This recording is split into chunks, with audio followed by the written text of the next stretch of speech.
যেই মুহূর্তে দাম বাড়লো ওই মুহূর্তে তেল পাওয়া শুরু হলো। কি করে সম্ভব বলেন তো? তেলগুলো কই ছিল?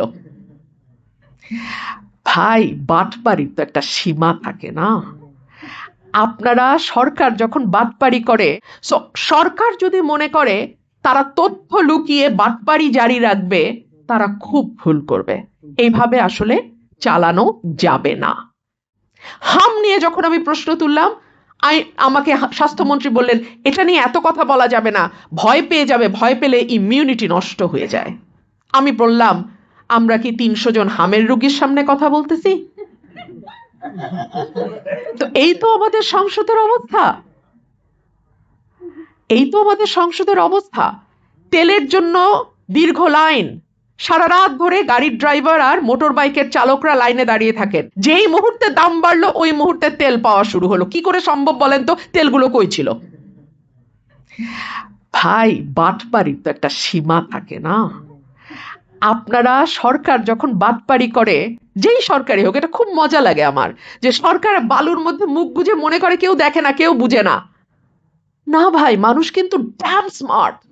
আর এখন প্রত্যেকের হাতে হাতে সেলফোন। এই ফোনে আপনি মুহূর্তে সারা বিশ্বের খবর পেয়ে যাবেন। সরকার যদি মনে করে তারা তথ্য লুকিয়ে বাটপাড়ি জারি রাখবে, তারা খুব ভুল করবে। এইভাবে আসলে চালানো যাবে না।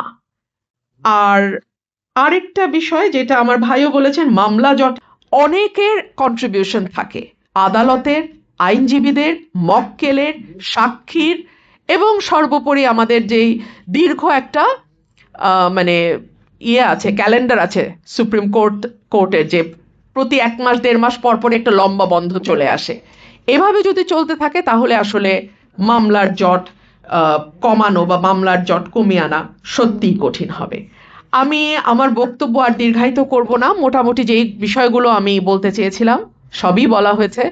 আমি এই সংগঠনটি, international jurist forum for human rights, আমি এর উত্তরোত্তর সাফল্য কামনা করি এবং আমি আশা করি এই সংগঠনটি নিরপেক্ষতা বজায় রেখে সাহসিকতার সঙ্গে বাংলাদেশের বিচার বিভাগ এবং একই সঙ্গে বাংলাদেশের মানবাধিকার পরিস্থিতি উন্নয়নে একটি গঠনমূলক ভূমিকা রাখবে।